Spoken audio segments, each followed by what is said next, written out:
Hey gang, Power Bricks back with another Lego Megazord review. Today I will be reviewing Mushijin. Now Mushijin is a mecha made of insects. We have Kabuto Mushi and Stag Mushi here, which is a rhinoceros beetle and a stag beetle. Now this set is highly unique and it's also very reminiscent of the I can't remember the name, but I do remember the Storm Megazord from Ninja Storm. That is what it's most reminiscent of, because it's made up of the same two beetles and almost the same colors, except for this is red and this is blue and not maroon and navy.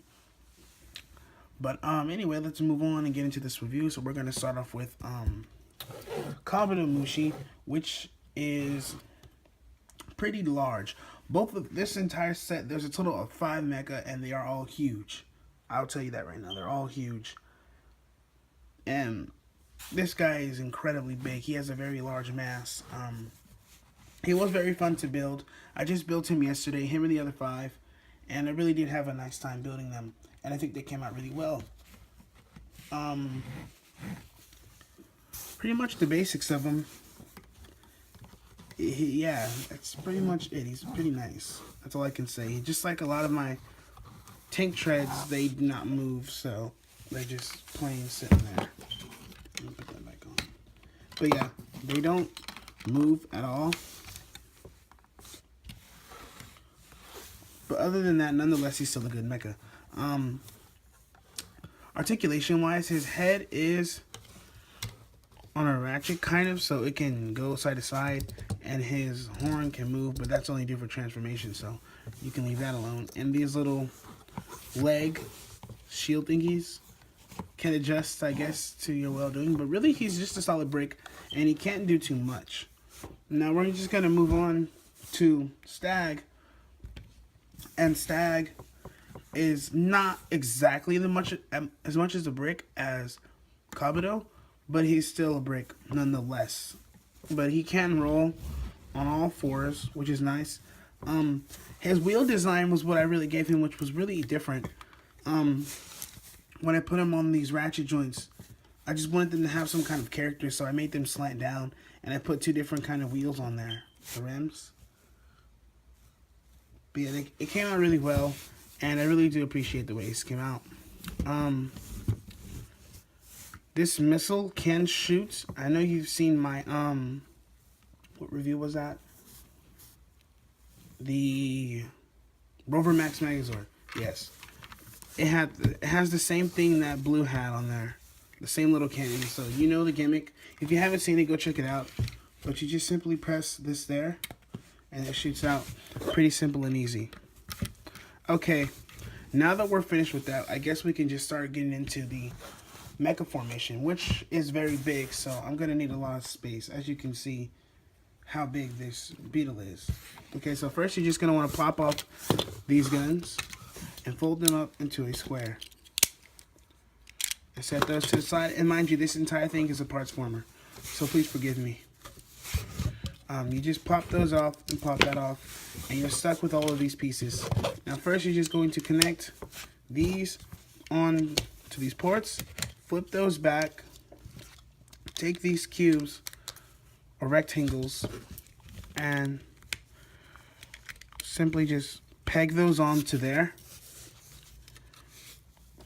You can set this to the side because it's no longer needed, but you can see where it's going. This is the upper torso.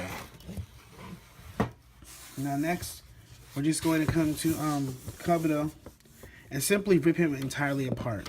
Take off his antennas, his head, his gun, and then split them apart, leaving his shell. Now, what you're going to do with this is simply turn it up to the blue side and just attach that onto there.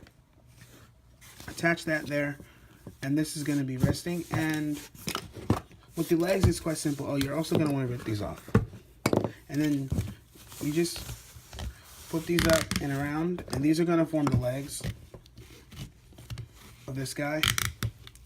So flip those around, and there are your legs. The rest of these pieces simply connect to red.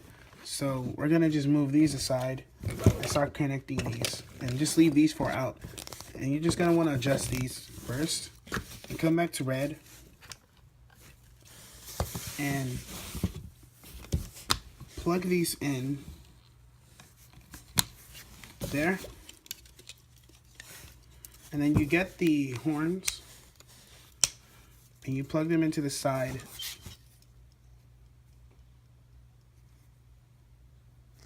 Excuse my nails for being dirty. These are it's paint. So yeah, we just come back to the legs and wait, let me show you. You see this port peg?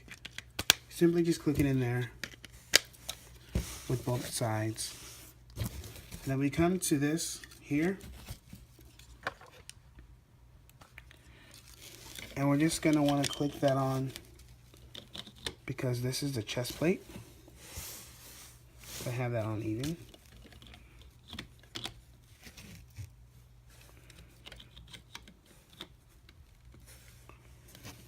Click that on, and then you're just gonna put the sword in his hand. Oh yeah, also coming up to his face, you just get this giant horn, rotate it, and put it forward. You can get this gun and set it on, but you really don't have to, but you would close it up. But other than that, here is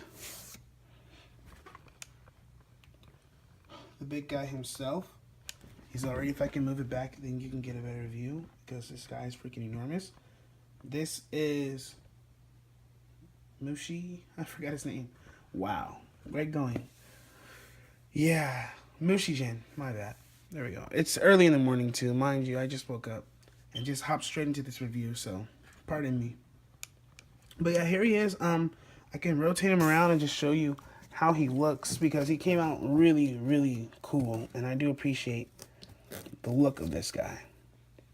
So there's his side view.